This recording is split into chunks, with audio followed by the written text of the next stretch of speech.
Ada yang nanya ke saya gini, Ustadz, sekarang tuh kan kita lagi nggak bisa mudik nih, apakah bisa tetap lebaran? Sementara biasanya yang paling ditunggu-tunggu dari Ramadan itu adalah lebaran bareng dengan keluarga. Nah, sebetulnya mudik itu kan tradisi. Di zaman Nabi itu mudik bukan sesuatu yang wajib, walaupun itu kebaikan, tradisi yang manfaat banget lah, karena emang ada unsur silaturahimnya.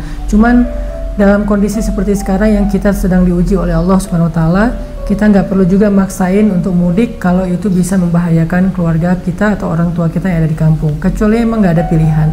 Nah, apakah kita masih tetap bisa lebaran padahal kita nggak mudik? Bisa, karena lebaran itu intinya satu adalah maaf-maafan.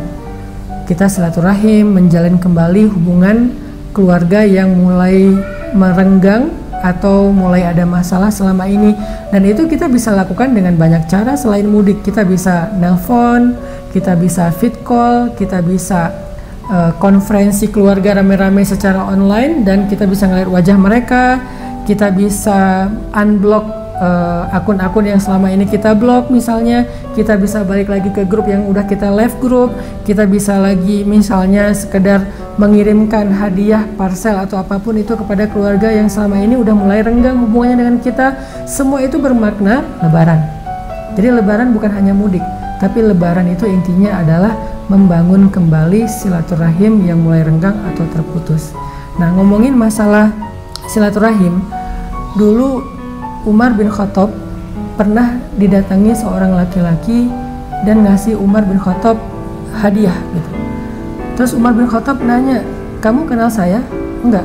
Saya tapi nggak kenal kamu. Ya, kenapa kamu kasih saya hadiah? Kata laki-laki itu, ya Amirul Mukminin, wahai Umar, ayah saya dengan ayah kamu dulu adalah sahabatan, sehingga saya ingin menyambung silaturahim di antara mereka dengan menyambung hubungan dengan anaknya. Maksudnya apa?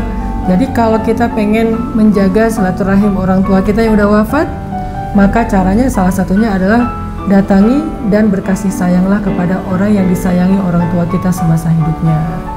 Itu juga silaturahim. Makanya inti dari lebaran itu adalah silaturahim. Selain sholat id, takbiran, dan segala macam, yang paling intinya juga adalah silaturahim. Nah, teman-teman coba perhatiin ya, dalam satu keluarga besar kita, kira-kira ada nggak nih keluarga kita, saudara kita yang kita kayaknya ngerasa udah mulai renggang nih hubungan sama dia, udah jarang ketemu, nggak saling balas WhatsApp, atau bahkan saling menghindar, bahkan kayaknya pernah sakit hati hanya gara-gara masalah sepele di rumah tangga kita, di keluarga besar kita. Nah, lebaran kali ini coba bikin target, sambunglah silaturahim, karena itu perintah Nabi. Di antara amal yang paling besar pahalanya adalah menyambung silaturahim, dan di antara dosa yang paling dibenci Allah itu adalah qati'atur rahmi, orang yang memutuskan silaturahim. Sampai Nabi SAW bersabda, malaikat pembawa amal itu akan naik kepada Allah membawa amal manusia setiap pekan 2 kali, dan nanti di bulan Ramadan juga kayak gitu. Lalu ketika malaikat pembawa amal ini naik kepada Allah, ada di antara anak cucu Adam yang Allah tolak amalnya dengan kalimat amhilu hadain hatta yastaliha. Allah bilang kepada malaikat, amhilu hadain hatta yastaliha, tahan amal 2 orang ini sampai mereka berdamai. Siapa orang yang ditahan amalnya sampai dia berdamai?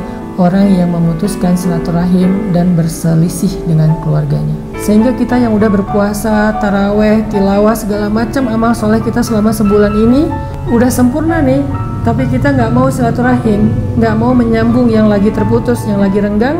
Sayang banget, amal kita di bulan Ramadan kemarin sekarang sedang tertahan di antara langit dan bumi, baru diangkat kalau kita udah mau berdamai. Arti berdamai, saling memberi maaf atau meminta maaf. Yuk kita sambung silaturahim, walaupun kita nggak bisa mudik, tetap lebaran, artinya tetap silaturahim. Barakallahu fikum.